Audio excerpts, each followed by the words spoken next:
Ana y Carlos, jóvenes recién casados de la Ciudad de México, llegan con emoción y nerviosismo al pueblo de San Miguel de Allende, ubicado en el corazón de Oaxaca. Habían decidido alejarse del ajetreo de la capital para comenzar una nueva vida en una casona antigua que Carlos heredó de un pariente lejano, a quien nunca habían conocido. La casa, famosa entre los lugareños por su arquitectura colonial y jardines descuidados, guarda un aire de misterio y melancolía que parece pesar sobre sus muros. Ana, una artista plástica de espíritu sensible y curioso, siente desde el primer instante una mezcla de fascinación y una inquietante sensación de desasosiego. El aire pesado que se respira en la casona está impregnado con el olor a tierra mojada y madera vieja. Cada crujido de las vigas parece esconder susurros silenciosos. Carlos, ingeniero pragmático, trata de tranquilizar a Ana, asegurándole que son solo supersticiones del pueblo. En el primer recorrido por la casa, Ana encuentra en el desván una pintura cubierta con una sábana polvorienta. Al descubrirla, queda hipnotizada con el retrato de una mujer de mirada intensa, ojos negros que parecen atravesar el alma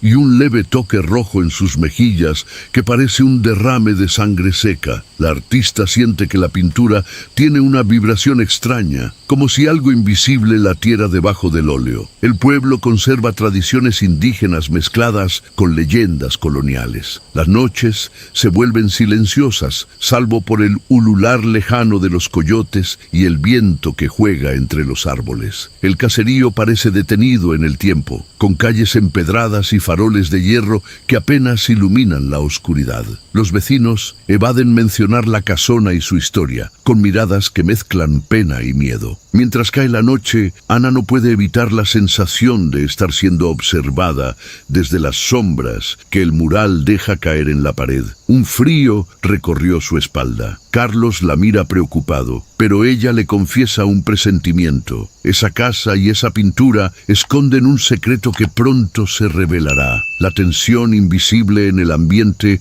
anuncia una presencia latente y un tormento que aún no ha despertado. Las primeras noches en la casona se tornaron un vaivén de emoción y ansiedad para Ana y Carlos. Ana, quien acostumbra a trabajar en sus pinturas hasta altas horas, comenzó a notar pequeñas cosas que la inquietaban. Uno de esos episodios ocurrió una noche lluviosa, cuando el viento golpeaba las ventanas con furia y los árboles azotaban la casa con sus ramas como dedos huesudos. Habían cenado temprano, pero Ana decidió quedarse en el taller improvisado que montó en una de las habitaciones contiguas a la sala principal. Mientras intentaba plasmar en un lienzo la imagen del pueblo bajo la lluvia, sintió un escalofrío helado que la obligó a detenerse. La temperatura del cuarto descendió repentinamente y un silencio profundo cubrió toda la casa, incluso por encima de la tormenta. De repente escuchó un crujido leve, como un susurro desgarrado, que parecía venir del desván. Aunque Carlos estaba en la habitación contigua leyendo un libro, Ana se levantó para investigar. Subió las escaleras con cautela, sintiendo cómo el pulso le latía con fuerza en el pecho, y al apartar la sábana que protegía la pintura, notó algo que la paralizó. La sangre en la pintura, que antes parecía seca y estática, se movía lentamente, como si un hilo carmesí brotara y recorriese el rostro de la mujer detenidamente. El ojo izquierdo del retrato parecía observarla fijamente, y esas gotas de sangre oscura comenzaban a deslizarse lentamente por el marco, gota a gota, como lágrimas de horror. Ana sintió una presión en el pecho, como si el calor de la pintura le absorbiera el aliento. Al retroceder, casi tropieza con Carlos, quien preguntó con incredulidad qué sucedía. Pero cuando Ana señaló la pintura, Carlos solo vio un retrato viejo, sin rastros de sangre o movimiento. Él pensó que Ana estaba alucinando por el cansancio y el estrés de la mudanza. Sin embargo, algo en sus ojos mostraba también una sombra de preocupación. Durante los días siguientes, Ana comenzó a escuchar ruidos sutiles, como golpes sordos y susurros que parecían llamarla por su nombre en un suspiro sonido apenas audible. En las noches, despertaba con la sensación de que alguien estaba parada junto a su cama, pero al encender la luz, no encontraba a nadie. Los vecinos más antiguos evitaron contarles mucho, solo advirtiéndoles con miradas serias que ciertas cosas no deben ser vistas ni despertadas. Una anciana del pueblo, doña Lupita, les sugirió que la pintura podría estar ligada a una tragedia que el tiempo nunca curó. Ana y Carlos empezaron a sentir la tensión creciente entre ellos. Ella, atraída por la pintura y sus secretos, y él, atormentado por el miedo a perderla o a volverse loco en esa casa maldita. Esta división silente se convertía en otro fantasma en su relación. En el silencio de la casona, la pintura goteaba en la penumbra, y la mujer del retrato esperaba paciente al siguiente curioso, con un dolor que trascendía siglos y una venganza que apenas comenzaba a despertar. Con el paso de los días, la obsesión de Ana por comprender el misterio de la pintura crecía al mismo ritmo que la tensión en la casa. La artista dejó de lado sus pinturas habituales para enfocarse en el retrato de la mujer, que ya no consideraba solo una obra de arte, sino una presencia viva que parecía querer comunicar algo. Había algo en esos ojos negros, profundos y oscuros, que la aterrorizaron y fascinaron al mismo tiempo. Carlos, aunque trataba de mantener la lógica y la calma, no podía ocultar la inquietud. Se enojaba con Ana por perderse en teorías antiguas y leyendas del pueblo. El hombre práctico y escéptico sentía que la casa estaba afectando su cordura y la de su esposa, pero en el fondo también percibía que algo oscuro se escondía en esas paredes. La sombra de la pintura se extendía más allá del lienzo, invadiendo cada rincón de la casona. Ana comenzó a buscar en la biblioteca del pueblo con ayuda de doña Lupita, una anciana que no solo conocía la historia local,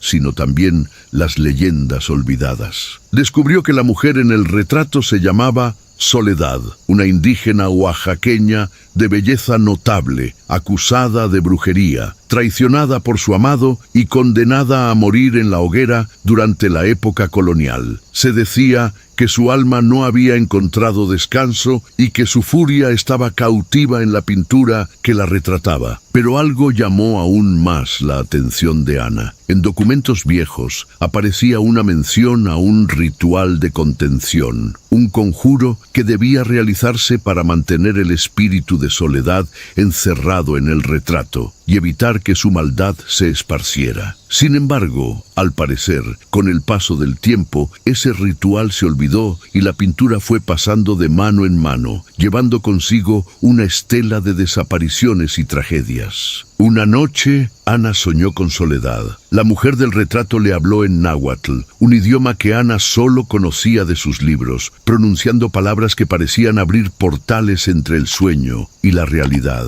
En ese sueño, Soledad le mostró retazos de su vida, el amor que la traicionó, el dolor de la injusticia y la furia ardiente de su maldición. Al despertar, Ana empezó a poner atención en detalles que antes pasaban desapercibidos. La pintura parecía cambiar de expresión según la luz y la hora. A veces, la mujer sonreía con tristeza, otras mostraba enojo. Los labios muertos del retrato susurraban secretos inaudibles y Ana sentía que cada vez que la miraba, la sangre en el lienzo latía con una violencia aumentada. Carlos, cada vez más alejado, intentaba convencer a Ana de que era mejor abandonar la casa, pero ella sentía que debía quedarse. Algo dentro de ella la retenía, una mezcla de culpa, curiosidad y un vínculo inexplicable con aquella mujer atrapada en el óleo. Este choque de voluntades los llevó a discusiones tensas que dejaban sentir el ambiente cargado. El pueblo, por su parte, se mantenía distante, con recelo y temor, y muchos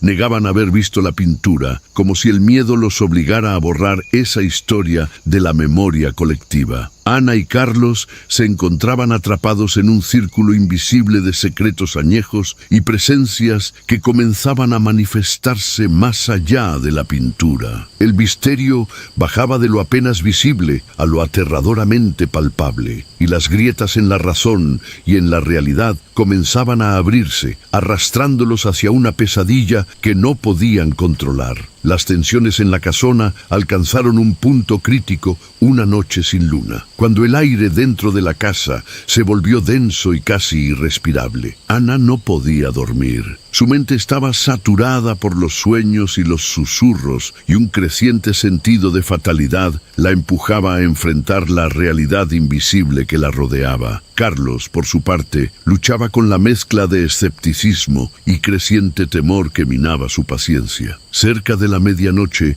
Ana escuchó un golpe seco en la puerta del desván, seguido por un silencio insoportable. Reuniendo valor, subió las escaleras, sintiendo que cada crujido de la madera era el latido de un corazón oscuro. Al abrir la puerta, encontró la pintura en el centro de la habitación, iluminada solo por la luz parpadeante de una vela que no recordaba haber encendido. De pronto, la figura en el retrato comenzó a moverse y a cambiar de forma. Los ojos negros se tornaron inyectados de sangre. La boca se abrió mostrando dientes afilados y un susurro gutural llenó la habitación, pronunciando palabras en náhuatl que helaron la sangre de Ana. La mujer del retrato se desprendió del lienzo como una sombra incorpórea, arrastrando cadenas invisibles que retumbaban en el silencio. Ana se quedó paralizada mientras la figura avanzaba hacia ella, con el rostro marcado por una furia antigua y un dolor inextinguible. En un instante, Carlos entró corriendo por el pasillo y al ver la escena, intentó sujetar a Ana para sacarla de ahí, pero la sombra lo empujó violentamente, lanzándolo contra la pared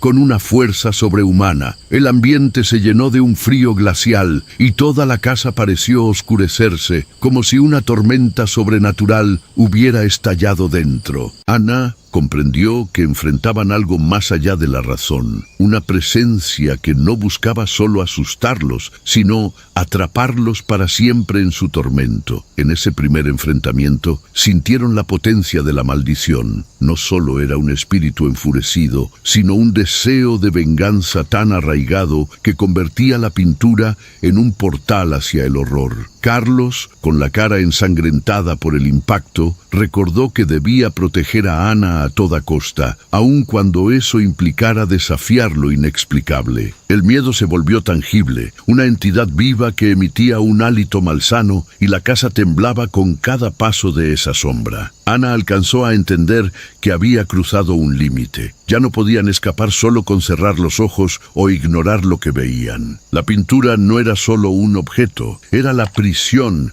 y el arma de Soledad, una presencia que había despertado para consumirlos. Después del aterrador enfrentamiento con la sombra de Soledad, Ana y Carlos decidieron que debían escapar de la casona cuanto antes. La tensión entre ellos, sumada al miedo creciente, los impulsaba a abandonar el pueblo y la maldita herencia que los había atrapado. Sin embargo, la casa parecía tener otros planes. Al preparar sus pertenencias y salir por la puerta principal, el ambiente se volvió opresivo. La bruma de la noche se había espesado como un muro invisible en torno a la propiedad, y un viento gélido los envolvió con un silbido tenue pero persistente. Al abrir la puerta, descubrieron que no podían salir. La cerradura estaba intacta, pero la puerta no se movía, como si una fuerza invisible la bloquease. Confundidos y cada vez más angustiados, intentaron otras salidas. Las ventanas mostraban un paisaje oscuro y sin vida, como un vacío sin fin. Cuando Carlos intentó romper una ventana, el cristal se mantuvo firme, sin una sola grieta, pese a sus esfuerzos. Ana comenzó a sentirse atrapada no solo físicamente, sino también psicológicamente, como si la casa y la pintura tejieran una red impenetrable a su alrededor.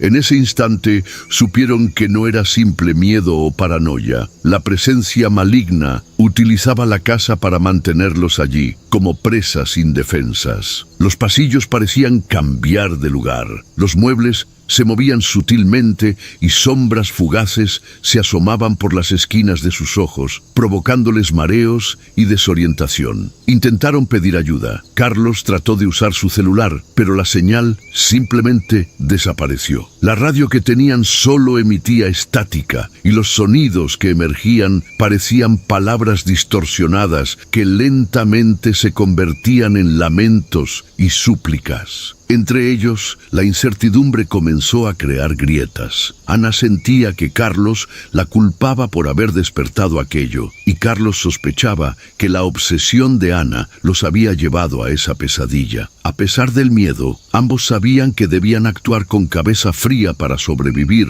pero la casa les robaba la esperanza. En una vuelta desesperada, Ana volvió al estudio, convencida de que la pintura guardaba la clave de su encierro. Estaba cubierta de sangre fresca, que ahora avanzaba en ríos oscuros por el marco. A medida que la miraba, la sensación de que algo los estaba observando, estudiando cada paso, se volvía más insoportable. La pesadilla no solo los impedía salir físicamente, sino que los atrapaba en una dimensión intangible, dominada por el dolor y la ira de soledad. El porvenir se obscurecía como el cielo tormentoso que rodeaba la casona, y la lucha por escapar se convertía en un desafío contra fuerzas invisibles y ancestrales. La atmósfera en la casona se había vuelto insoportablemente tensa y opresiva. Ana, cada vez más consumida por la obsesión de entender qué atormentaba la pintura, decidió que no había otra salida que descubrir el pasado oculto de Soledad,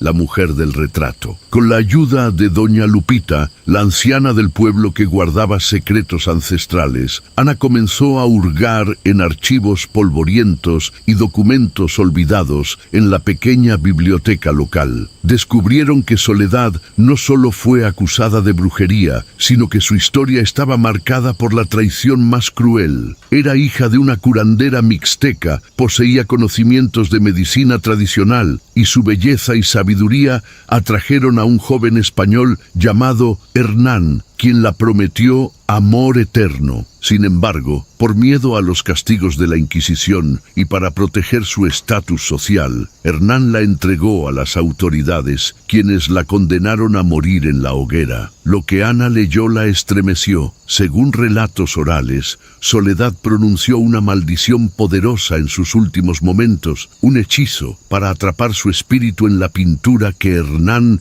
había mandado hacer para recordar su promesa rota. El documento incluso mencionaba un ritual de contención que debía renovarse cada 100 años para mantener el mal bajo control, pero ese ritual se perdió con el tiempo. Mientras Ana absorbía esta información, Carlos sufrió un colapso debido al estrés acumulado y al miedo constante. Su salud comenzó a deteriorarse y la fragilidad de su cuerpo parecía alimentar la energía oscura que emanaba de la casa. La brecha entre ellos aumentaba. Ana sentía culpa por arrastrarlo a ese infierno, pero a la vez un impulso incontrolable de salvar la verdad oculta. Esa noche, Ana visitó el sótano de la casa, lugar que hasta entonces había evitado por la presencia palpable de oscuridad absoluta. Allí encontró un antiguo cofre con símbolos indígenas grabados y restos de hierbas quemadas. En su interior, un diario con páginas amarillentas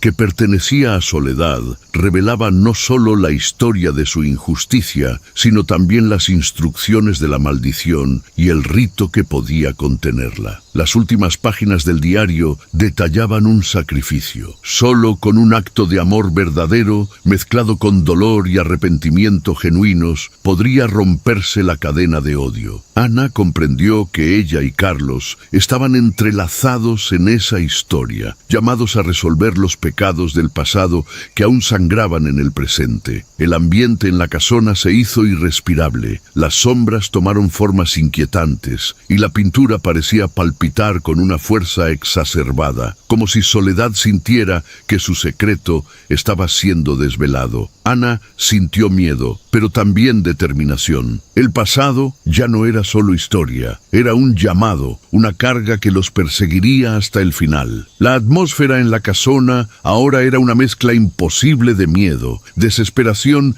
y una extraña energía que parecía alimentar a la presencia oscura que habitaba en la pintura. Soledad ya no se manifestaba solo en sombras y susurros lejanos. Su poder crecía y su furia se volvía palpable, tangible, como una tormenta desatada que anticipa la devastación. Cada noche, Ana y Carlos sufrían nuevas manifestaciones de la maldición. La sangre fresca brotaba en el rostro pintado, ahora corriendo en ríos carmesíes que goteaban por las paredes y el suelo, formando charcos que reflejaban rostros distorsionados y gritos mudos. El aire dentro de la casa cambiaba con cada pulsación de la pintura, volviéndose irrespirable y helado, aunque por fuera el clima seguía apacible. Las luces parpadeaban sin razón y el suelo crujía como si la casa estuviera viviéndose a sí misma, exorcizando su tormento. Ana sentía que la pintura absorbía sus fuerzas,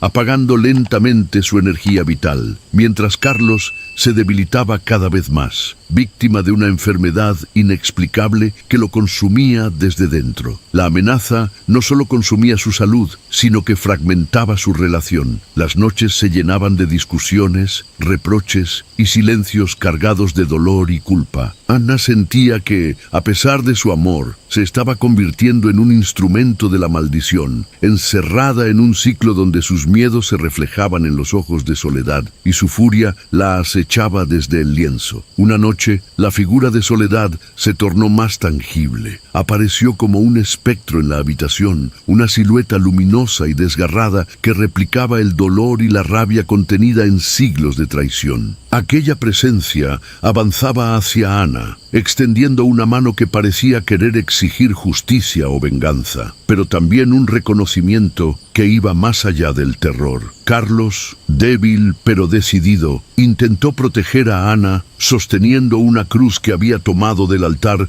de una iglesia cercana. La sombra retrocedió momentáneamente, pero la sensación de peligro aumentó. Los susurros se convertían en gritos, y en las paredes aparecían símbolos antiguos que parecían advertencias olvidadas, pintadas con un material que parecía sangre seca. Ana comprendió que la maldición crecía porque el ritual nunca se había renovado, y el espíritu de Soledad estaba dispuesto a arrastrarlos al abismo para vengar su dolor. El pasado y el presente se estaban fusionando en un caos que podría destruirlos. El reloj avanzaba inexorable y la esperanza de escapar se desvanecía con cada gota de sangre que la pintura derramaba. La casa era un campo de batalla donde el amor, el miedo y la ira se enfrentaban sin tregua, y Ana y Carlos solo podían aguantar, esperando una señal, una oportunidad para detener la espiral siniestra. El peso del terror se había convertido en una losa insoportable para Ana y Carlos. Tras varias noches enfrentando la furia de Soledad, la casa parecía un infierno vivo que absorbía toda esperanza. Carlos, cada vez más débil, no podía levantarse de la cama, preso de una enfermedad que ningún médico hubiera reconocido. Ana, consumida por el miedo y la culpa, estaba al borde del colapso psicológico. Las paredes de la casona parecían cerrarse en torno a ellos, como si la maldición ganara fuerza con cada decisión errada. Los susurros habían mutado en gritos desgarradores, y la sangre que brotaba de la pintura corría sin control, manchando el suelo como un río de pesadumbre. Ana sentía que su alma estaba siendo drenada, y una creciente desesperanza la envolvía como una sombra. Los ruidos extraños empezaron a hacerse casi constantes, pisadas sin originar, golpes en las ventanas, suspiros que parecían clavarse en su mente. Una noche, Ana creyó ver a Soledad parada al final del pasillo, mirándola profundamente, con una mezcla de odio y tristeza infinita. Quiso gritar, pero el terror se apoderó de su garganta. Carlos, en su estado lastimoso, confesó que sentía que sus fuerzas ya no le alcanzarían para protegerla ni para luchar. En medio de una tormenta emocional, Ana enfrentó el desgarrador dilema de abandonar o sacrificar algo para librarlos de la maldición. El amor que los sostenía comenzó a tambalearse frente a la magnitud del horror. Todo en la casa parecía conspirar contra ellos, cerrando las pocas ventanas de escape física y emocional que les quedaban. Ana veía cómo el brillo de Carlos se apagaba lentamente, mientras en sus ojos se reflejaban la suma terrible de su sufrimiento y miedo. La maldición no era solo un espectro errante, sino un monstruo insaciable que crecía alimentado por su terror, su dolor y su desesperación. Ana sintió que el tiempo se agotaba y que podía ser la próxima víctima de un destino que ya estaba marcado con tinta roja en la pintura. En ese momento oscuro, una voz interior, un susurro apenas audible entre tanto ruido, le habló a Ana. Era una mezcla de súplica y desafío, instándola a encontrar la fuerza que parecía perdida y a no ceder ante el miedo, porque la batalla final estaba por llegar. La desesperación la envolvía, pero también generaba una pequeña chispa de determinación en su interior, como si Soledad, con toda su ira, le hubiera dejado una última oportunidad, un camino oculto para intentar salvarlos. La última noche en la casona fue una tormenta de emociones y terror que parecía condensar siglos de dolor y venganza en unas pocas horas. Ana, decidida a acabar con la maldición y salvar a Carlos, reunió todo el conocimiento que había adquirido: el diario de Soledad, la plegaria en náhuatl y los símbolos místicos que doña Lupita le había enseñado a usar. Mientras Carlos descansaba, consumido por su enfermedad, Ana preparó un altar improvisado en la sala principal. Velas, incienso de copal, agua bendita y las palabras ancestrales que reunirían la energía capaz de contener a Soledad. A pesar del agotamiento, un fuego interior la impulsaba, alimentado por el amor y el miedo. Al comenzar el ritual, la pintura se empezó a calentar y la sangre comenzó a brotar violentamente, como si Soledad estuviera luchando desesperadamente por escapar. La figura espectral emergió del lienzo con más fuerza que nunca, un torbellino de furia y tristeza, lanzando gritos que parecían romper los muros y el alma de Ana. En medio del caos, Ana cerró los ojos y miró fijamente la pintura, repitiendo el conjuro. Sentía cómo la energía oscura la atravesaba, cómo el tormento de Soledad se mezclaba con su propio miedo. Comprendió que debía hacer un sacrificio. Solo entregando algo muy preciado podría contener el espíritu. Ana decidió ofrecer su libertad, su paz, su cordura, incluso su vida si fuese necesario, para que Soledad encontrara descanso. En ese instante, la figura espectral se ablandó. Sus ojos ya no solo mostraban odio, sino también un anhelo profundo de redención. Carlos, despertando, tomó la mano de Ana, compartiendo un instante de amor y fortaleza. Juntos,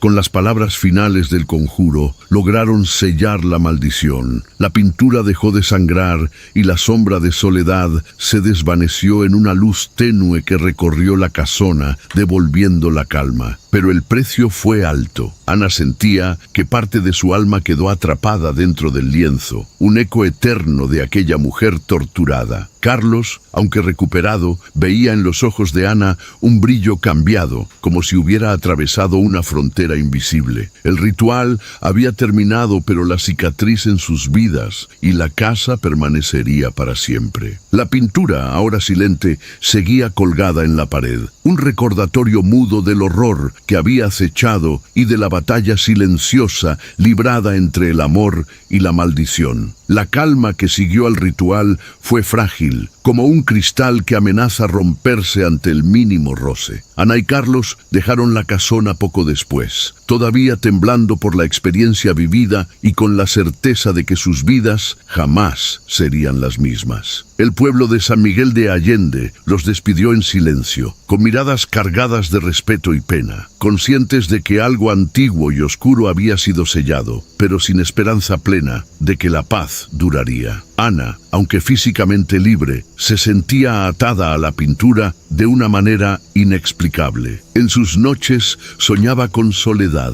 ya no como enemiga, sino como una mujer desgarrada por la traición y el abandono, que le susurraba secretos de perdón y liberación, pero también le reclamaba por el sacrificio hecho. Esos encuentros oníricos dejaban a Ana al borde de la locura, en una frontera tenue entre la realidad y un mundo de sombras. Carlos notó que Ana cambiaba. Sus ojos reflejaban una melancolía eterna, y aunque juntos intentaban reconstruir una vida normal en la Ciudad de México, el peso de lo vivido impactaba su relación. Pequeñas discusiones estallaban sin razón aparente, y el recuerdo del horror quedaba como una sombra invisible que se posaba entre ellos. Por otro lado, la casona quedó abandonada, con la pintura intacta y silenciosa, pero los vecinos afirmaban que a veces, en noches sin luna, podían ver una luz débil que atravesaba las ventanas rotas y susurraba viejas canciones mixtecas. Algunos se atrevieron a decir que la maldición no había terminado, solo estaba dormida, esperando a ser despertada por la próxima mirada curiosa. La historia de Ana y Carlos se volvió un susurro transmitido con miedo y respeto, una advertencia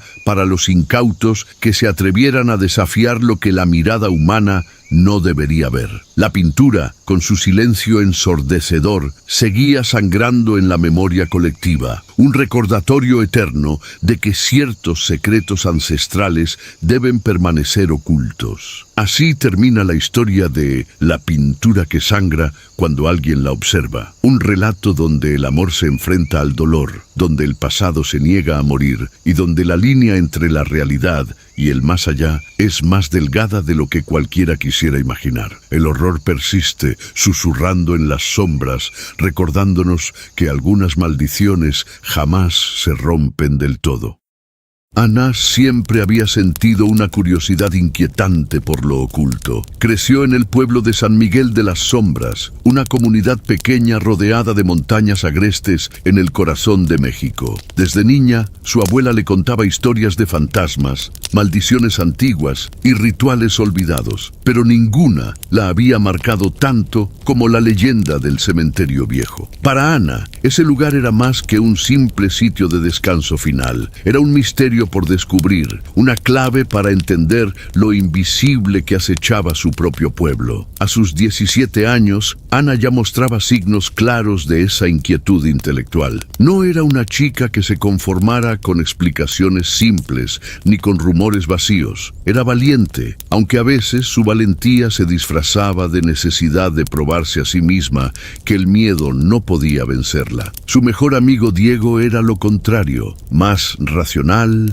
escéptico, con una lógica implacable que chocaba con la intuición de Ana. Mariana, hermana menor de Diego y alma sensible del grupo, sentía en sus entrañas que algo oscuro acechaba desde hacía mucho tiempo, pero no pudo evitar dejarse arrastrar por la camaradería y el deseo de formar parte. En la tarde de aquel día, la plaza central del pueblo se cubría de sombras alargadas. Nubes opacas cruzaban el cielo y una brisa fresca hacía ondear las hojas secas. El sol se escondía tras los picos montañosos y el ambiente parecía contener la respiración. Cerca de la iglesia colonial, vieja y desgastada, se elevaba el cementerio, un lugar que la mayoría evitaba después del crepúsculo. Las lápidas estaban desgastadas por el tiempo y la humedad, algunas inclinadas, cubiertas con musgo y rastrojos. Entre los nichos sobresalía un viejo árbol ahuehuete, cuyas raíces retorcidas se extendían como garras sobre las tumbas. Los habitantes del pueblo acostumbraban susurrar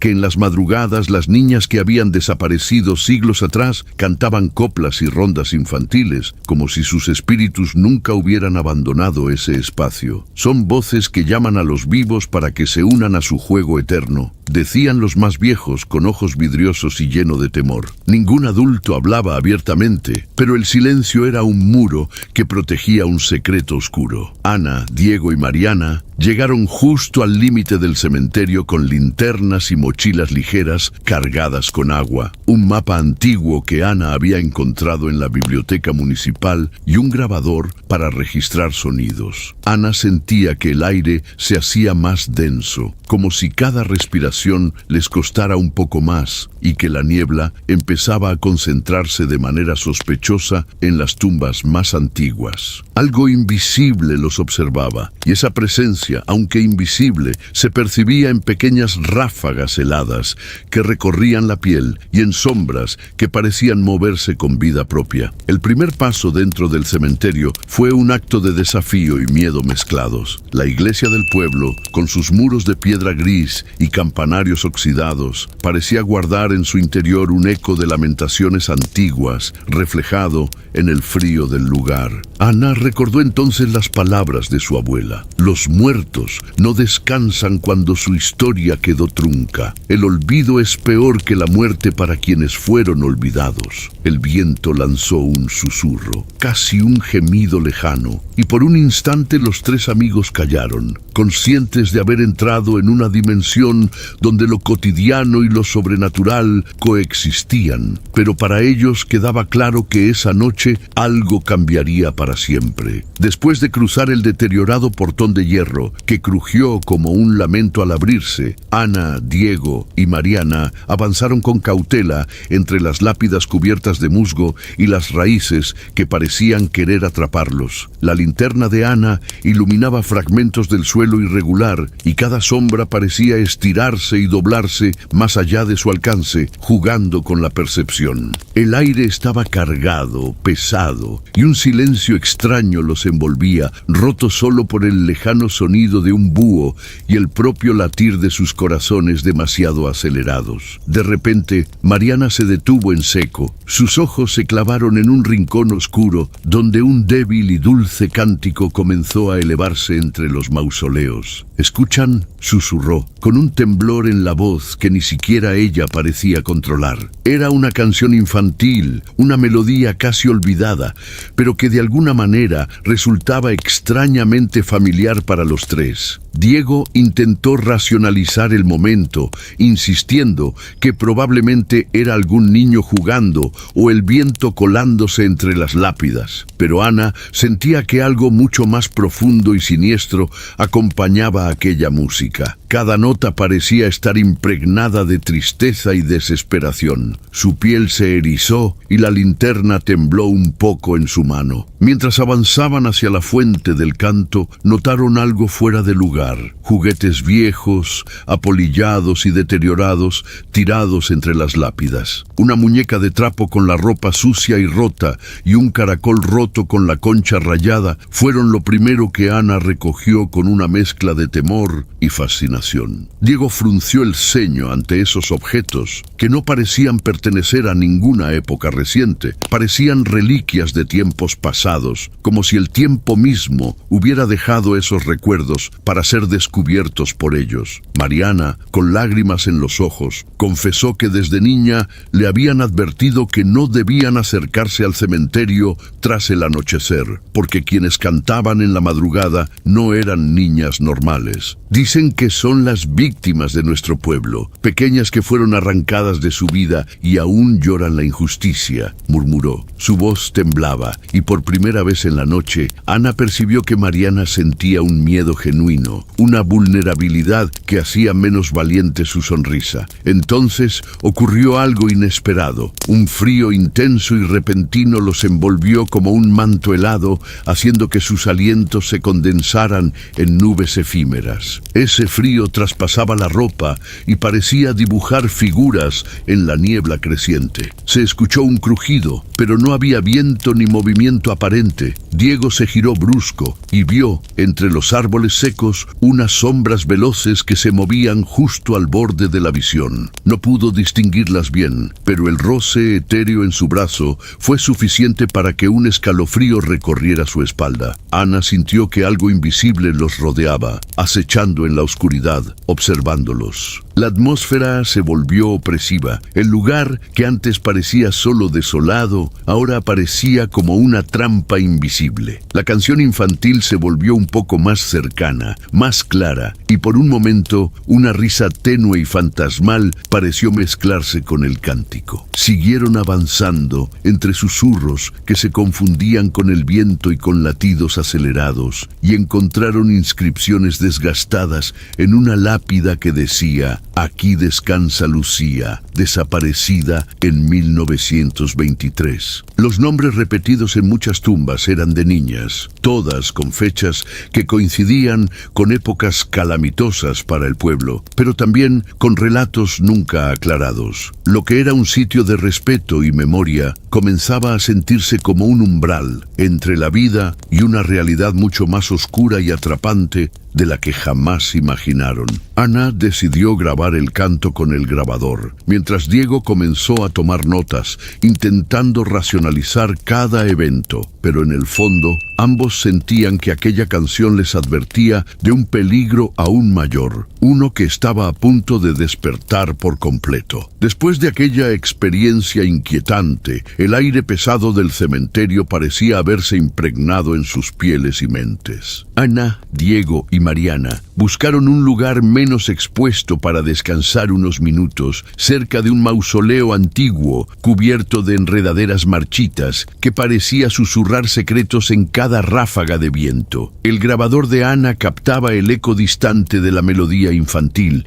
pálida y sobrecogedora, mientras los tres intentaban ordenar sus pensamientos. Ana sintió que una mezcla de fascinación y miedo comenzaba a arraigarse en su interior. Ella había decidido desde un principio enfrentarse a la leyenda para encontrar respuestas. Su abuelo había desaparecido misteriosamente siendo niño, y en sus últimos días le dejó pistas en forma de fragmentos de historias y mapas, como si quisiera que alguien desentrañara el encubrimiento tras su partida. Esta investigación tenía para Ana un valor personal, pero también un riesgo latente que prefería ignorar. Diego, por su parte, mostró signos de cansancio no solo físico, sino mental. La racionalidad que lo caracterizaba comenzaba a ser puesta a prueba por eventos que desafían toda lógica. Aunque se negaba a admitirlo, la insistencia de la canción y los objetos antiguos lo hacían cuestionar su propia seguridad. Su motivación profunda era proteger a Mariana, su hermana menor, y a Ana,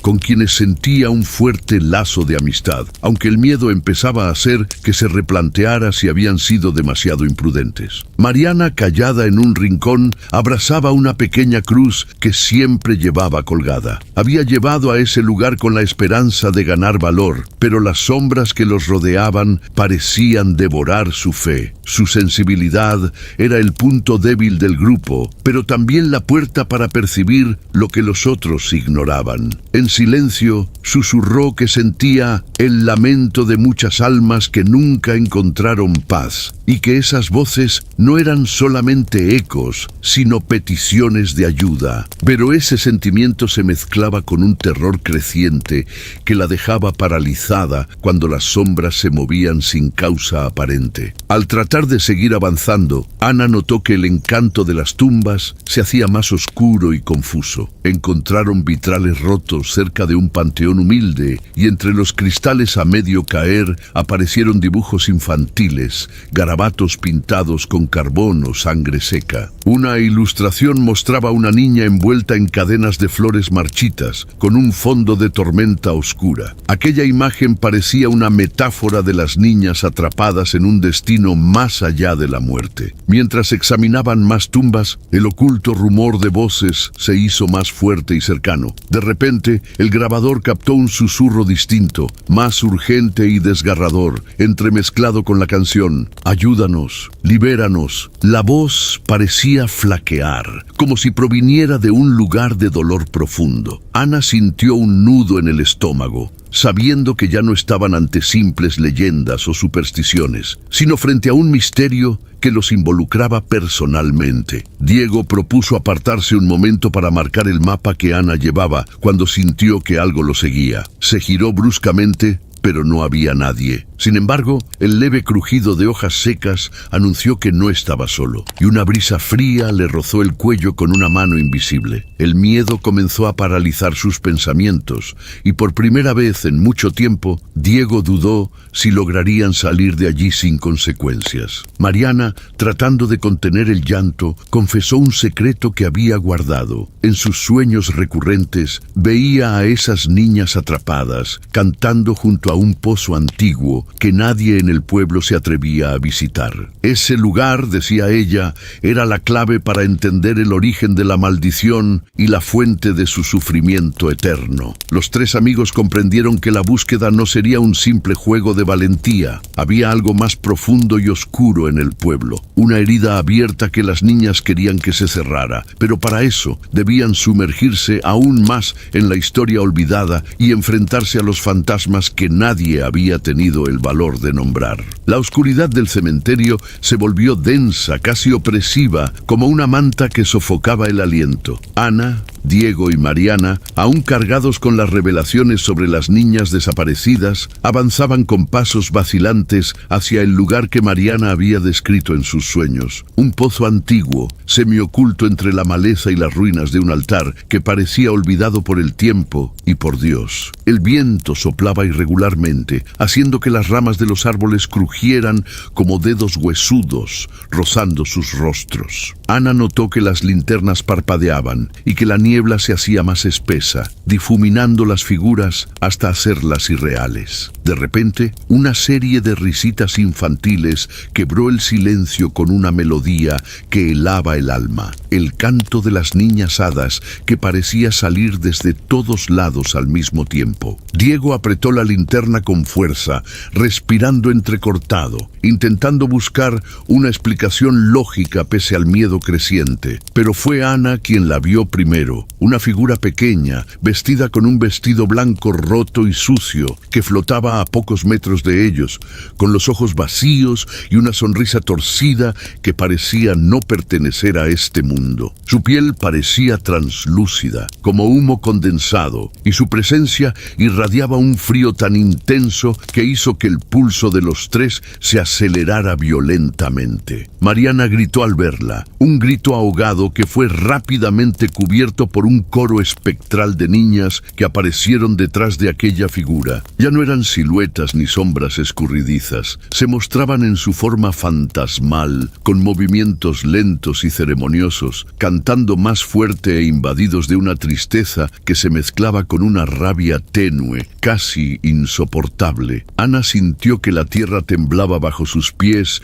y que la realidad se distorsionaba. Intentó avanzar para salir de allí, pero justo cuando quiso hacerlo, una fuerza invisible la detuvo, como si esas niñas quisieran que se quedara para escuchar su historia y sufrir su destino. Diego y Mariana también quedaron paralizados, incapaces de resistirse a ese abrazo espectral que empezaba a envolverlos. El aire se volvió denso y oloroso a humedad y muerte. Un murmullo de voces infantiles empezó a llenar el espacio, contándoles a la vez viejos cuentos, súplicas y maldiciones enterradas que parecían salir desde el terreno mismo. Una de las niñas, la que Ana había visto primero, suspiró y susurró con voz hueca: «Nosotras somos las olvidadas. Nos robaron nuestras vidas y ahora cantamos para recordarles que nunca estuvieron en paz». El miedo se tornó palpable, una mezcla de terror primitivo y tristeza infinita que los consumía poco a poco. Mariana, temblando, sostuvo la mano de Ana y supo que no solo enfrentaban a fantasmas, sino a una historia que la comunidad había enterrado con miedo y vergüenza. Diego, de pie, sudaba frío mientras sentía la carga de no poder hacer nada ante aquel fenómeno sobrenatural que desbordaba toda lógica. Ana entendió que aquel enfrentamiento ya no era un simple misterio. Era una batalla contra una fuerza que reclamaba justicia, venganza y redención. El cementerio se había convertido en un límite entre el mundo de los vivos y el reino de las almas atrapadas, y ellos eran ahora parte de ese umbral. Con una última mirada a las niñas fantasmas, Ana comprendió que la única manera de sobrevivir era escuchar, descubrir la verdad y enfrentar las sombras que el pueblo había querido ocultar por generaciones. Pero también sabía que cada paso hacia adelante aumentaría el peligro y que el precio por conocer la verdad podía ser mucho más alto de lo que habían imaginado. El contacto gélido del cementerio había dejado una marca imborrable en Ana, Diego y Mariana. Con el corazón latiendo frenético, decidieron que era momento de salir de ese lugar ominoso antes de que la noche los consumiera por completo. La sensación de estar atrapados era insoportable, y cada uno sentía que los ojos invisibles de las niñas fantasmas los seguían con pesar y resentimiento. Mariana, temblorosa, encontró la fuerza para tomar la iniciativa. «Tenemos que salir de aquí, pero no sé si podremos». Su voz, apenas un susurro, revelaba un miedo profundo, no solo por su vida, sino porque comprendía que escapar significaba dejar atrás a esas almas en pena. Ana asintió con determinación, impresionada por el coraje de su amiga. Caminaron hacia la salida del cementerio, guiados por la débil luz de sus linternas que parecían luchar contra la niebla, ahora espesa como un muro translúcido. Sin embargo, conforme avanzaban, un cambio abrupto ocurrió. La niebla comenzó a envolverlos, creando figuras indistintas, rostros que se desdibujaban y reaparecían a su alrededor, y susurros casi inaudibles pero persistentes que parecían susurrar sus nombres. Diego intentó abrir el portón de la entrada, pero, para horror de los tres, se encontraron con que estaba cerrado con una fuerza invisible, como si el cementerio mismo se negara a dejarlos ir. Golpearon el hierro frío, gritaron por ayuda, pero la única respuesta fue el eco torcido del viento y el lejano canto que se alejaba y regresaba como un latido. Intentaron buscar otras salidas, recorridos secundarios entre las tumbas, pero cada vez que tomaban un camino, ese lugar se expandía y contraía de manera surrealista y laberíntica. Las lápidas parecían moverse, las sombras se alargaban y encogían, y cada paso dado antes parecía borrar las huellas y abrir un sendero nuevo y aterrador. Ana sintió en su pecho una presión invencible, como si algo invisible la sujetara con fuerza, ralentizando sus pasos. Mariana lloraba en silencio, mientras Diego se mantenía firme, luchando contra un miedo creciente que amenazaba con paralizarlos. En ese momento, la figura espectral de una niña apareció de la nada, bailando en círculos con una sonrisa que no parecía humana, y con cada giro extendía una mano etérea que parecía querer tocarlos. De repente, la linterna de Ana se apagó, dejando todo sumido en una oscuridad absoluta. El grito ahogado de Mariana rompió el silencio, y por unos segundos la tensión fue insoportable, como si el tiempo mismo se hubiera detenido. Cuando la luz regresó, las niñas fantasmas estaban más cerca. Formaban un círculo que los había acorralado. Sintieron que las paredes del cementerio palpitan y que un frío extremo penetraba huesos y pensamientos. Intentaron resistir, pero el esfuerzo parecía inútil. Cuando Ana encontró en el bolsillo de su chaqueta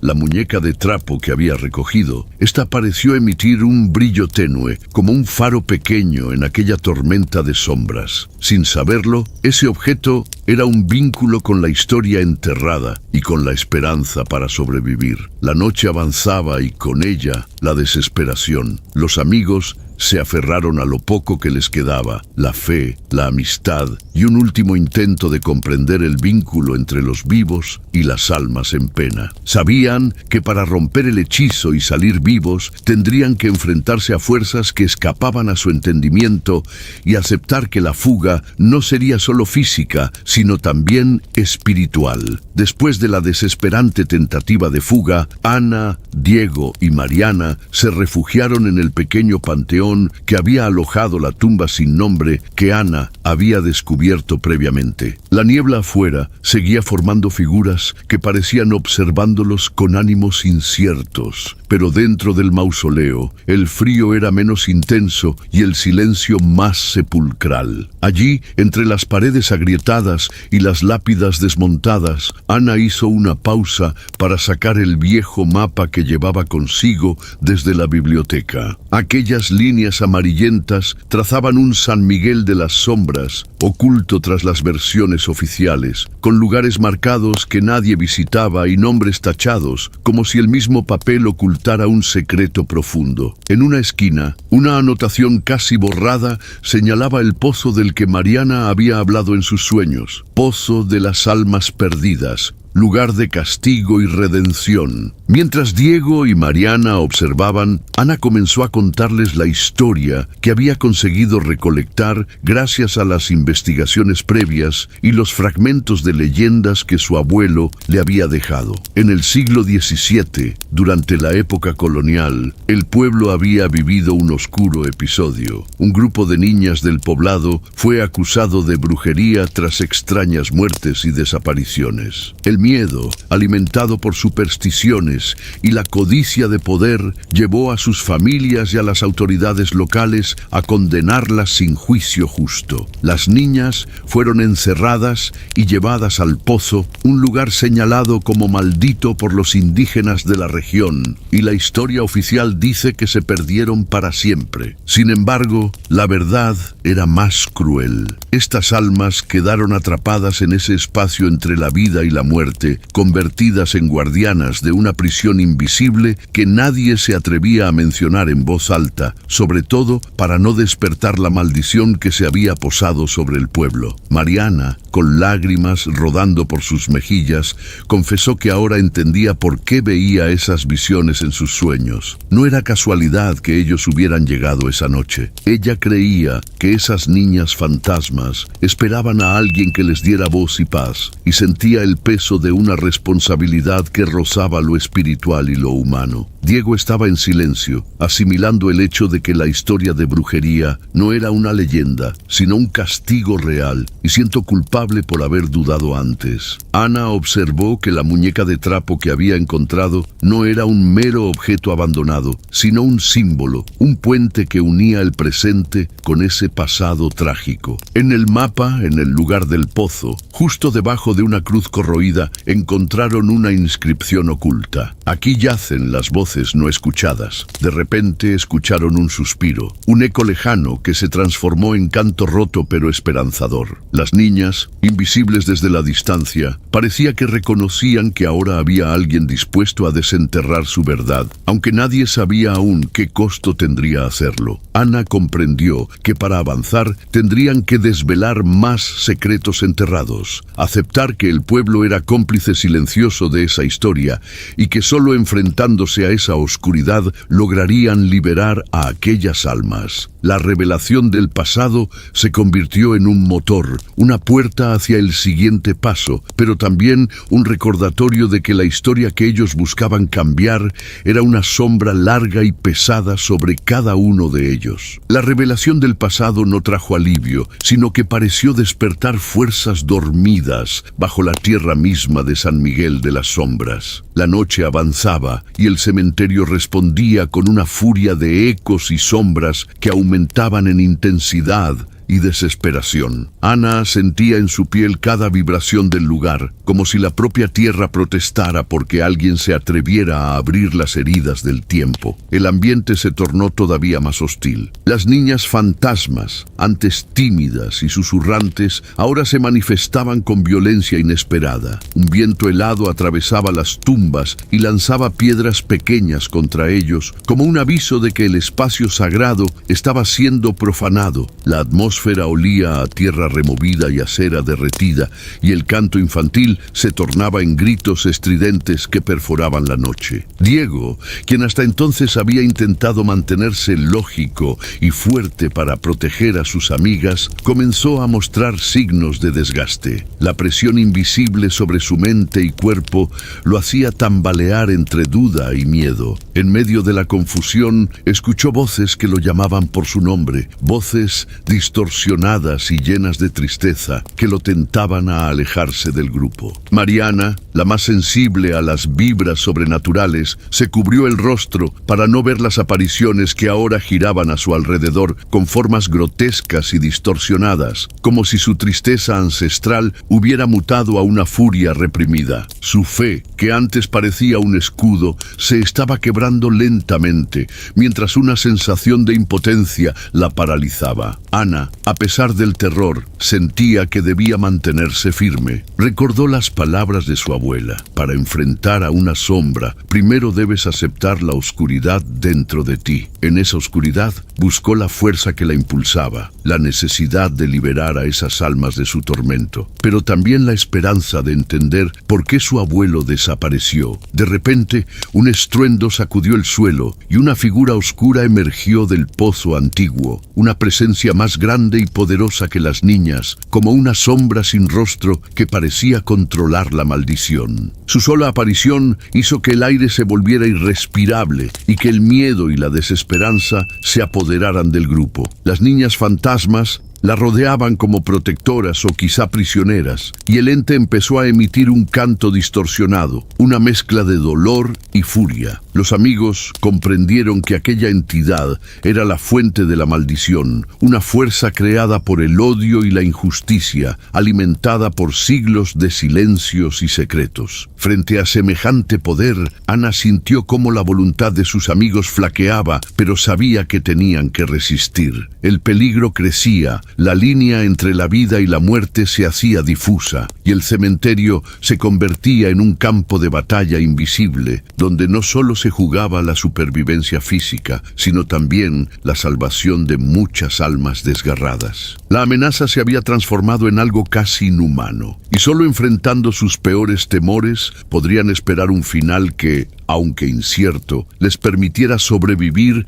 y romper la cadena de dolor que había atormentado a San Miguel durante siglos. La noche parecía no tener fin ni piedad. El aire en el cementerio era ahora un muro invisible que oprimía sus pechos y les robaba la respiración. Ana, Diego y Mariana se encontraban exhaustos, derrotados en cuerpo y alma, atrapados en un abismo que parecía devorarlos lentamente. La presencia oscura del pozo no solo los acechaba, sino que minaba su voluntad en un juego cruel y sin tregua. Cada paso se sentía como una eternidad. Mariana, que hasta ese momento había mantenido una esperanza frágil, ahora sollozaba en silencio, aislándose en un rincón, cubierta por la sombra de un árbol retorcido. Sus oraciones se confundían con lágrimas saladas que parecían una súplica silenciosa para que aquel horror terminara. Su cruz colgaba de su cuello, pero para ella ya no era un amuleto, sino un recordatorio doloroso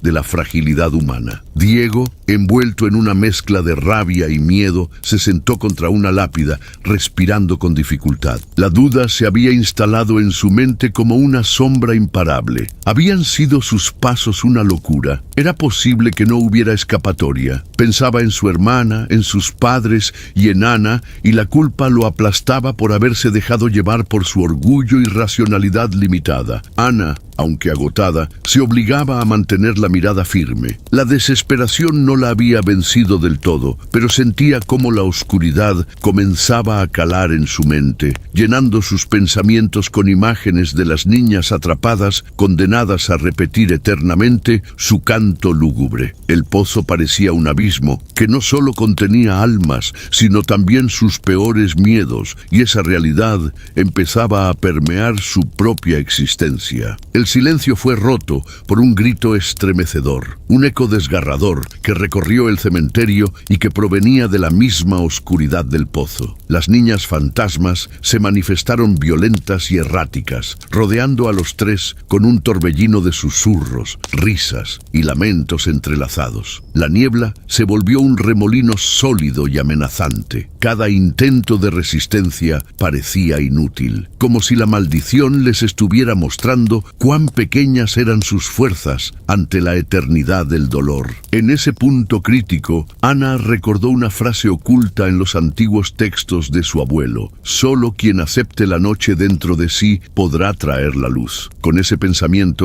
asomándose al borde del colapso, decidió enfrentar no solo a las niñas ni a la entidad, sino también a sus propios temores más profundos, sus dudas y culpas. Pero justo en ese instante, una mano invisible la apartó violentamente, haciéndola caer al suelo, mientras Diego y Mariana sentían cómo una presión fantasmal los hundía aún más en aquella pesadilla interminable. La idea de rendirse se volvió tentadora. La esperanza se desvanecía como el humo en el viento. El cementerio, testigo de siglos de tragedias silenciosas, parecía absorber sus lágrimas, sus miedos y sus gritos, devolviéndolos con un peso insoportable. La noche había llegado a su punto más oscuro y el terror alcanzaba su máxima expresión. La fraternidad del grupo era lo único que aún mantenía viva una chispa en medio de esa desolación. El cementerio parecía vivir un pulso inquietante, marcado por susurros que crecían en intensidad y sombras que se entrelazaban entre las lápidas, como si el suelo mismo se abriera para mostrar los secretos más oscuros. Ana, Diego y Mariana, a punto del agotamiento total, sabían que no podía haber más demora. El enfrentamiento definitivo con la presencia que atormentaba a San Miguel de las Sombras estaba a punto de comenzar. Ana tomó la muñeca de trapo que había conservado desde el inicio de su viaje, sintiendo cómo el pequeño objeto emitía un leve calor, casi imperceptible, como si guardara en su interior fragmentos de luz y esperanza. Era el símbolo tangible de la conexión entre el pasado y el presente, entre las niñas atrapadas y ellos, los vivos. Mientras se acercaban al pozo antiguo, centro de la maldición y epicentro del poder oscuro, la entidad sin rostro que los había aterrorizado apareció nuevamente más imponente y amenazante. Sin embargo, esta vez su actitud cambió. Parecía contener un aire de juicio y espera, como si quisiera escuchar antes de condenar. Ana, con voz firme pero temblorosa, pronunció la oración que su abuela le había enseñado, una plegaria antigua y olvidada que hablaba de perdón y liberación. Mariana y Diego se unieron en ese canto frágil, mientras la muñeca brillaba con más intensidad en las manos de Ana, irradiando una luz que cortaba la densa oscuridad. En ese momento, la entidad emitió un sonido que parecía una mezcla de llanto y reproche, y las apariciones de las niñas fantasmas comenzaron a acercarse con una mirada menos hostil, más triste. La historia completa emergió en una visión compartida: el sacrificio de un alma brillante, el deseo de justicia y la esperanza anclada en aquel pequeño amuleto. Para romper la maldición, Ana comprendió que debía hacer un sacrificio. Debía entregar no solo la muñeca, sino también una parte de sí misma, una promesa de recordar y proteger esas almas olvidadas para siempre. Fue un acto de entrega absoluta, una rendición voluntaria frente a la oscuridad, que sin embargo contenía la semilla de la luz. La muñeca fue depositada en el fondo del pozo, y con un último susurro, las voces comenzaron a calmarse. El canto volvió a una melodía dulce y triste, y las sombras infantiles comenzaron a desaparecer en la niebla que se disipaba suavemente. La presencia oscura pareció liberada, dejándolos exánimes pero libres. Diego y Mariana ayudaron a Ana a incorporarse, conscientes de que el sacrificio era más que físico. Era un compromiso espiritual que los marcaría para siempre, y que la maldición podría reaparecer si ese pacto se rompía. Se miraron con un entendimiento profundo, sabiendo que nunca olvidarían aquella noche ni la carga que ahora llevaban con ellos. El amanecer empezó a teñir de naranja el horizonte, y con la llegada de la luz, el cementerio parecía a la vez más tranquilo y más solitario, como si hubiera dejado de cantar para siempre, al menos por ahora. Pero en el corazón de Ana, una pequeña llama de vigilancia y respeto permanecía encendida. El sol comenzaba a pintar de dorado los tejados y las montañas que rodeaban San Miguel de las Sombras, marcando el final de una noche que quedaría grabada para siempre en la memoria de Ana, Diego y Mariana. Caminaban sin prisa fuera del cementerio, aún sintiendo el peso invisible de lo vivido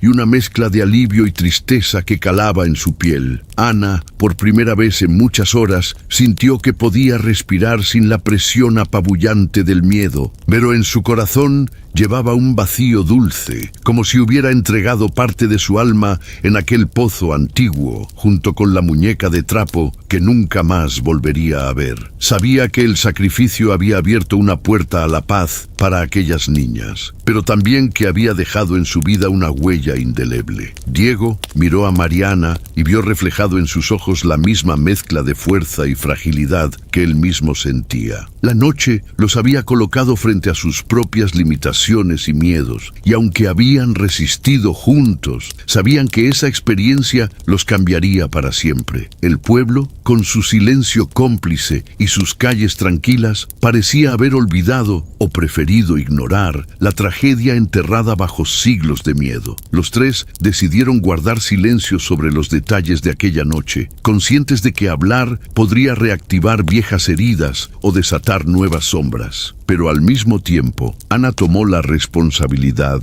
de registrar toda la historia en un cuaderno, un legado que su abuelo hubiera aprobado, para que nadie olvide, para que las voces de las niñas no se pierdan en el olvido otra vez. En las semanas siguientes, el pueblo pareció recuperar su calma, pero algunos vecinos comenzaron a notar cambios sutiles. La niebla matutina era más ligera, los murmullos nocturnos se volvieron menos frecuentes, y en la plaza central, una pequeña cruz vieja, antes ignorada, apareció cubierta de flores frescas, un símbolo silencioso de que, aunque la maldición había sido aliviada, el recuerdo estaba vivo. Ana a veces sentía un ligero frío en la nuca, como un susurro fugaz, y aunque no volvía a escuchar el canto como aquella noche, sabía que las niñas estaban ahí, en algún lugar entre el muro del cementerio y el mismo viento. La paz que habían traído era frágil, y el equilibrio entre la luz y la oscuridad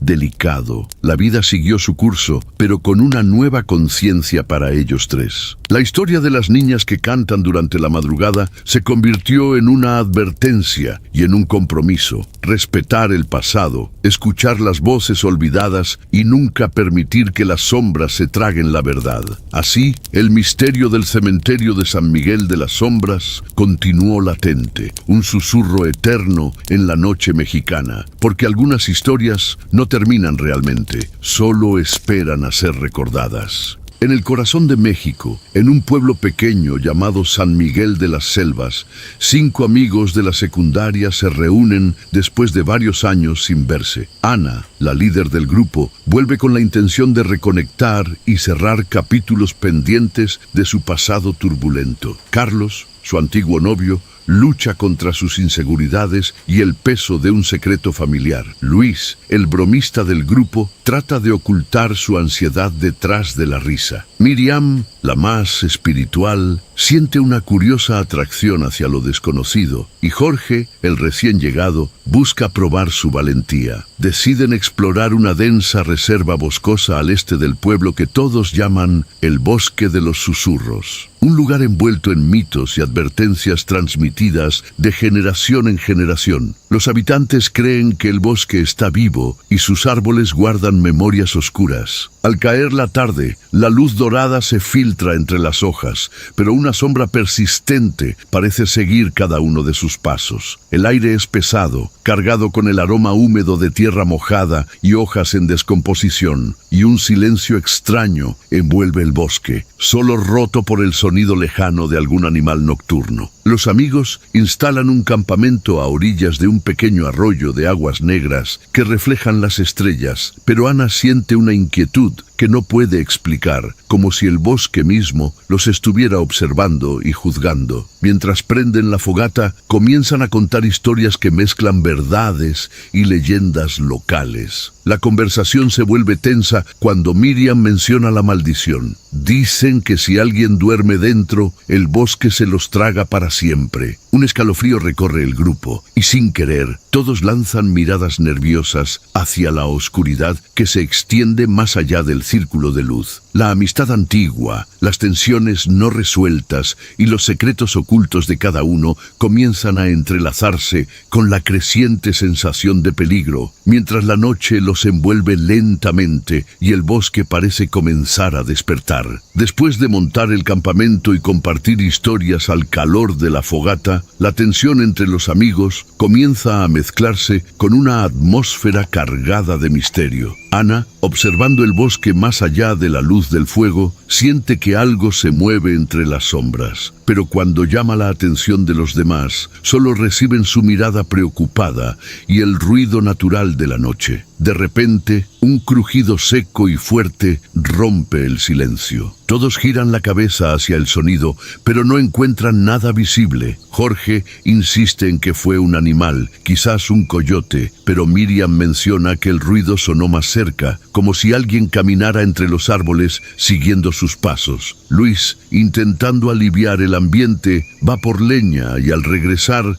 sus ojos se detienen en un árbol cercano donde descubre unas marcas frescas y profundas en la corteza, como si unas uñas afiladas hubieran arañado la madera con fuerza. La piel se le eriza y comparte su hallazgo, lo que siembra un miedo silencioso entre el grupo. Mientras Ana intenta mantener la calma, Carlos observa el suelo y encuentra un pequeño objeto medio enterrado entre las hojas. Un dije rojo, tallado con símbolos que ninguno de ellos reconoce del todo, pero que desprenden una energía incómoda. Miriam, que siente una conexión inexplicable con esos símbolos, sugiere que puede tratarse de un amuleto para protegerse o quizá para contener algo. La noche avanza y el viento comienza a susurrar a través de las ramas, formando sonidos casi parecidos a palabras. Los amigos empiezan a sentirse observados. Cada crujido parece un paso más cercano y cada sombra una amenaza que acecha. La incertidumbre se instala y las miradas se cruzan, conscientes de que algo en el bosque no es natural ni benigno. Las tensiones internas también se agravan. Ana lucha contra su miedo y la necesidad de ser valiente. Carlos intenta ocultar que siente culpa por secretos que no ha confesado. Luis percibe que su humor empieza a fallar frente al ambiente opresivo. Miriam busca respuestas en lo espiritual y Jorge se pregunta si lograrán salir todos con vida. Los signos de que el bosque está vivo y que ellos son una presa despiertan un terror creciente, y el reloj parece ir en contra de sus voluntades. Con los nervios a flor de piel, el grupo decide que lo mejor es explorar un poco alrededor de su campamento para entender mejor qué está pasando, pero el bosque parece volverse cada vez más opresivo. Los árboles, altos y retorcidos, proyectan sombras que se entrelazan formando figuras difíciles de distinguir. El aire se vuelve frío y denso, y el sonido del arroyo cercano parece apagarse. Mientras caminan, Ana nota que los símbolos tallados en los árboles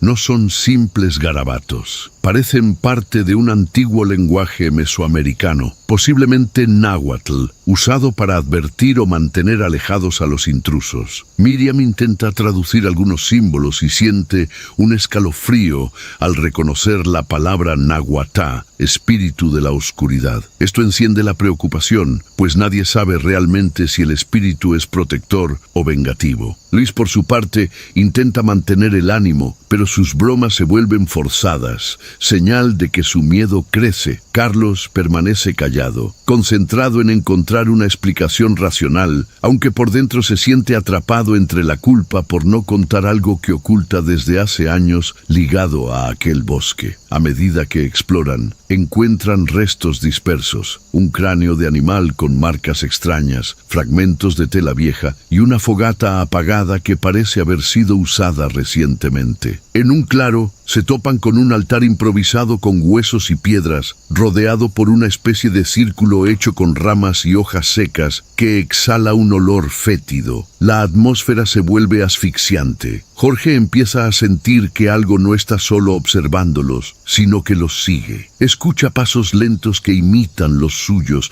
pero cuando se detiene, el sonido desaparece. Su respiración se acelera y se incorpora en la tensión colectiva. Ana toma toma el mando, señalando que deben regresar al campamento para prepararse. Si algo está aquí, no debemos enfrentarlo sin un plan. Pero antes de que puedan volver, una ráfaga de viento levanta hojas y polvo, revelando en el suelo unas huellas humanas, frescas y profundas, que se dirigen hacia las sombras densas. Cuando Ana intenta seguirlas, una voz débil y casi inaudible pronuncia su nombre. Todos vuelven la mirada y comprenden que el bosque no solo es un lugar, sino una entidad capaz de comunicarse, acechar y manipular. El pasado oculto del bosque comienza a filtrarse en la mente de cada uno, uniendo sus secretos personales con el terror que se avecina. Miriam recuerda historias de su abuela sobre rituales y pactos ancestrales, mientras Carlos empieza a temer que lo que han despertado es imposible de controlar. La noche cae con un manto negro sin estrellas y una niebla densa comienza a levantarse entre los árboles, apagando la luz de la fogata y confinándolos a una penumbra inquietante. La tensión crece mientras el grupo regresa al campamento con rapidez, maldiciendo su curiosidad que los ha llevado a este oscuro punto. De repente, un grito desgarrador rompe el silencio. Es Carlos, que había ido a recoger agua en el arroyo. Sus ojos reflejan un terror incomprensible y sus manos tiemblan mientras señala hacia la espesura del bosque. Algo me estaba mirando. No estaba solo, alcanza a decir entre jadeos. Los demás lo rodean buscando calma, pero saben que el peligro ya está muy cerca. Carlos confiesa en voz baja que desde niño su familia ocultaba un oscuro secreto. Un antepasado suyos participó en rituales sombríos en ese bosque para dominar fuerzas que jamás deberían haberse tocado. Ese conocimiento ha pesado sobre él como una condena silenciosa. Ahora cree haber despertado a estas fuerzas. De pronto, la niebla se arremolina y frente a ellos aparece una silueta nebulosa, casi intangible, con ojos brillantes como brasas. Es una entidad sin forma definida, pero su presencia gélida congela el aire a su alrededor. Miriam,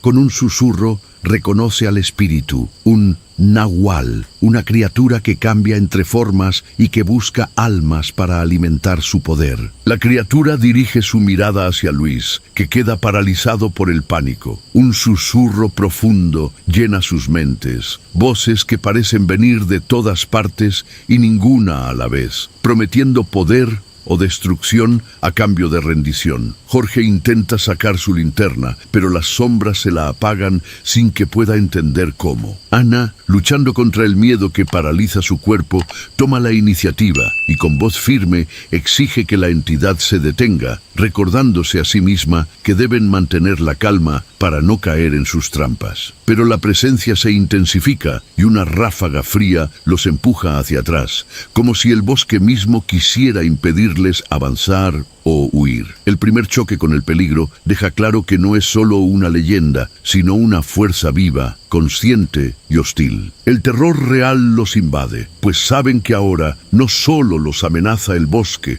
sino una entidad ancestral que se alimenta del miedo y la sombra. La amenaza del nahual todavía pesa sobre ellos, mientras el grupo, marcado por el terror del encuentro, decide que no hay alternativa más segura que abandonar el bosque cuanto antes.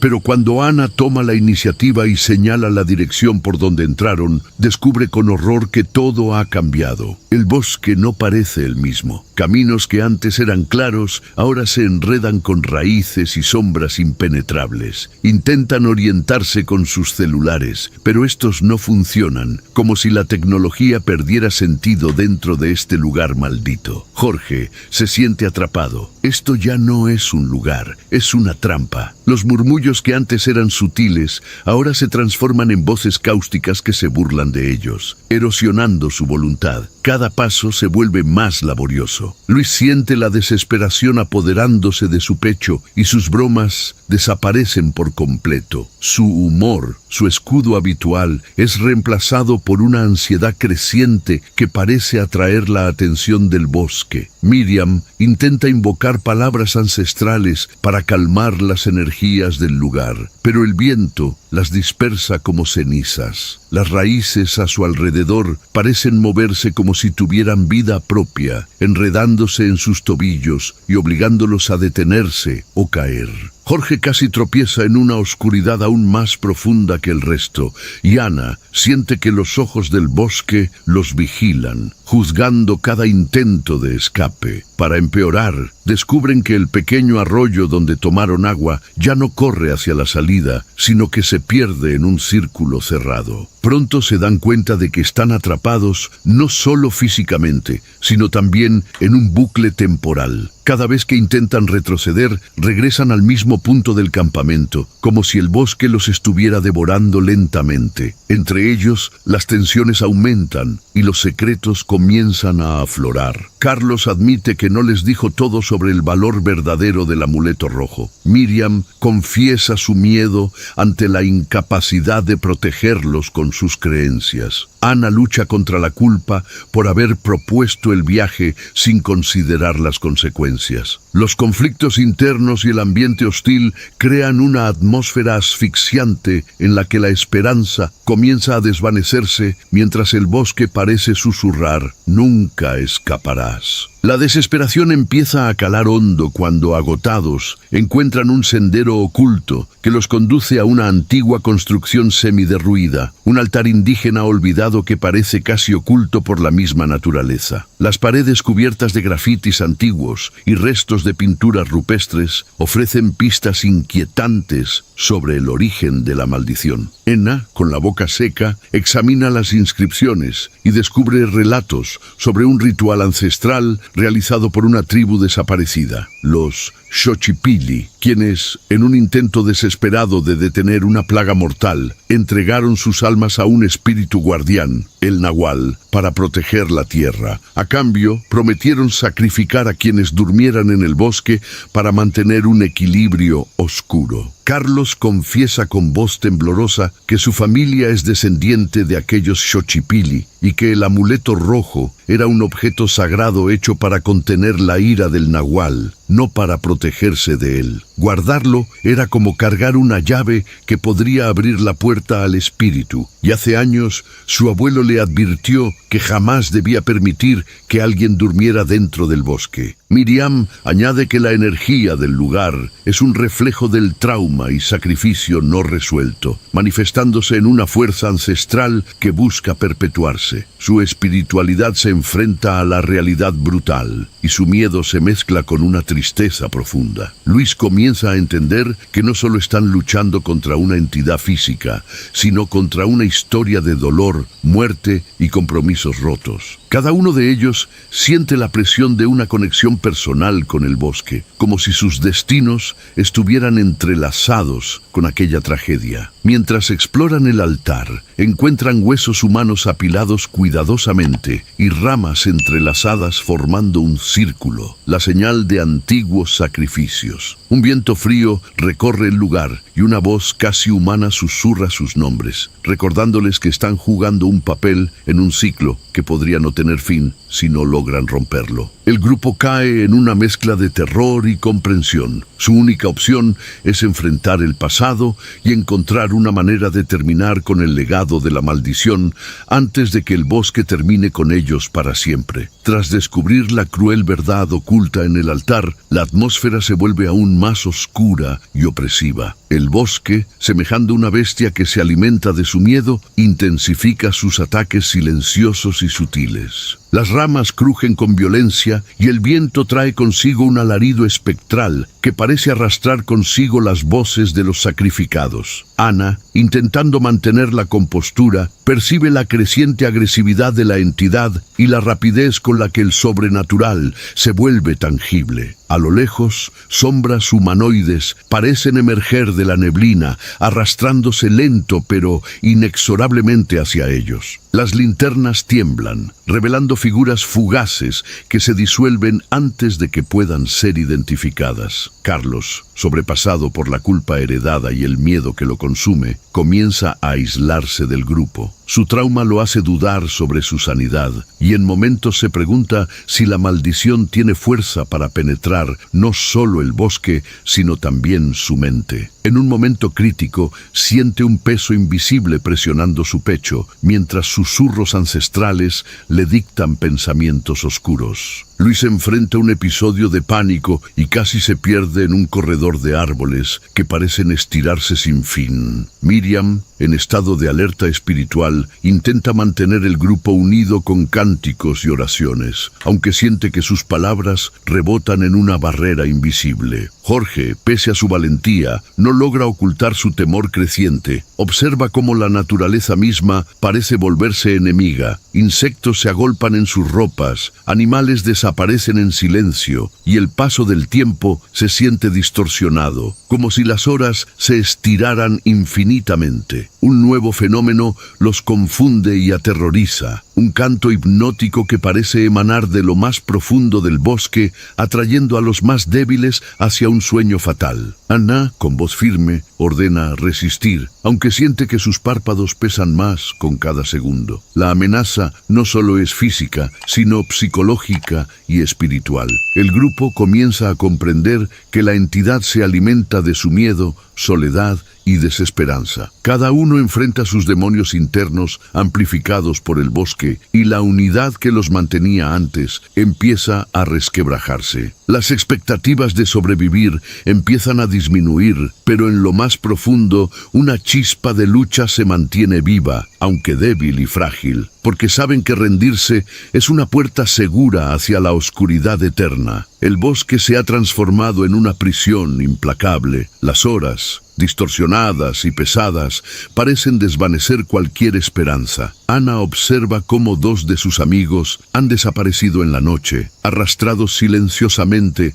por aquella entidad oscura que persiste en devorarlos. Quedan solo 3, con las fuerzas desgastadas y el miedo volviéndose casi una presencia física. La niebla ahora es un manto espeso que envuelve todo y amortigua los sonidos, salvo por los ecos horripilantes de risas burlonas y susurros que susurran los nombres de cada uno, como graves advertencias escritas en el aire. Los árboles parecen cerrarse sobre ellos con ramas afiladas que rozan sus ropas y piel, dejando cortes que sangran lentamente. Carlos, sumergido en su desesperación y culpa, se hunde en un estado casi catatónico, murmurando oraciones rotas mientras la sombra del nahual parece acecharlo con más intensidad, alimentándose de su tormento interno. Miriam intenta sostenerlo, consciente de que perderlo implicaría el colapso del resto del grupo. Luis, por su parte, enfrenta la amenaza de caer en el sueño fatal que el bosque induce, una somnolencia que es sinónimo de una muerte segura. Cada parpadeo se vuelve una batalla interna para mantenerse consciente. Jorge, el más joven y menos experimentado, siente que su mente empieza a ceder al pánico y a la sensación de infinito encierro. En un momento de silencio absoluto, Ana siente la cercanía del espíritu maligno de una forma tan intensa que su corazón parece detenerse. Sabe que están en la antesala del final. La fatiga, el dolor y la desesperanza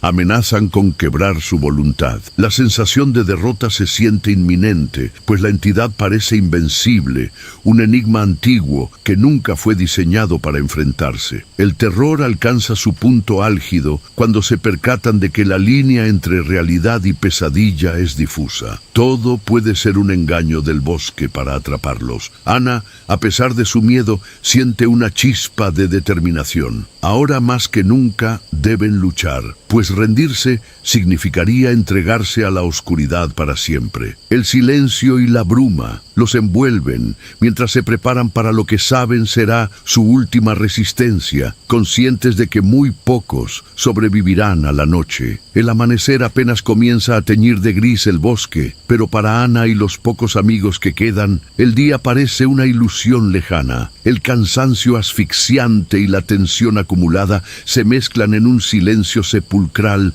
que no augura nada bueno. Ana recuerda la leyenda y el amuleto rojo, ahora rota pieza central del altar profanado. Con la certeza de que destruir ese amuleto es la única forma de romper la maldición, convence a Miriam y Jorge para hacer una última incursión hacia el corazón del bosque, donde descubrieron el altar. Antes de partir, Carlos, consumido por la desesperanza, hace un último intento para confesar todo lo que sabe sobre el ritual oscuro de sus ancestros, un acto de redención que busca liberar su alma y fortalecer a sus amigos. Su confesión desata un torrente de emociones, rabia, tristeza y un renovado sentido de urgencia que unifica a los sobrevivientes. El bosque parece responder a su determinación con una furia aún mayor. Sólidas raíces emergen del suelo para intentar impedir su paso, y las sombras se condensan en horribles formas que susurran tentaciones y amenazas. Pero Ana, con una fuerza sobrehumana, avanza, con Miriam recitando hechizos antiguos y Jorge luchando por mantener la calma. Al llegar al altar, descubren que el espíritu ha tomado forma humana para enfrentarlos,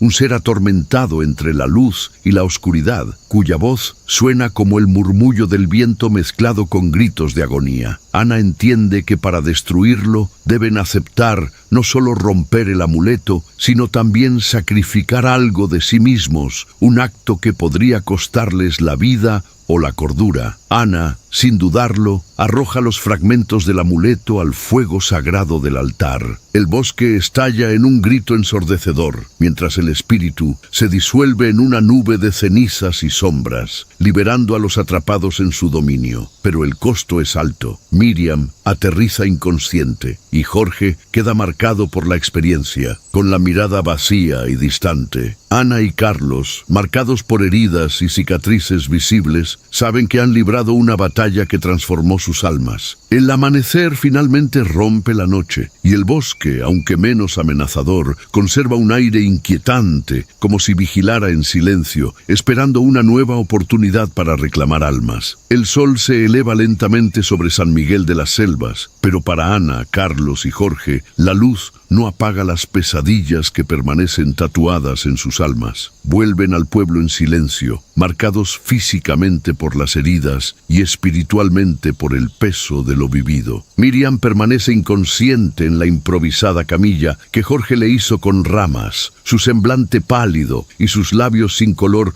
son un recordatorio vivo del precio pagado. En el camino, Ana siente el bosque susurrándole en sus sueños, como una voz tenue que se niega a desaparecer, recordándole que la maldición no se ha roto por completo, sino que ahora duerme en espera. En San Miguel, sus palabras generan escepticismo y temor. Algunos vecinos lo reciben con incredulidad, otros con un respeto silencioso, como si también ellos cargaran secretos milenarios. Ana decide que no pueden mantenerse callados. Deben revelar la verdad para proteger a futuras generaciones. Carlos, acosado por la culpa de haber ocultado la historia familiar, empieza a buscar en archivos y relatos antiguos con la esperanza de encontrar una forma definitiva de sellar la maldición. Jorge, aunque aún distante y silencioso, muestra una fortaleza renovada, como si la experiencia lo hubiera hecho madurar antes de tiempo. Ana visita la tumba del abuelo de Carlos, reconociendo en su historia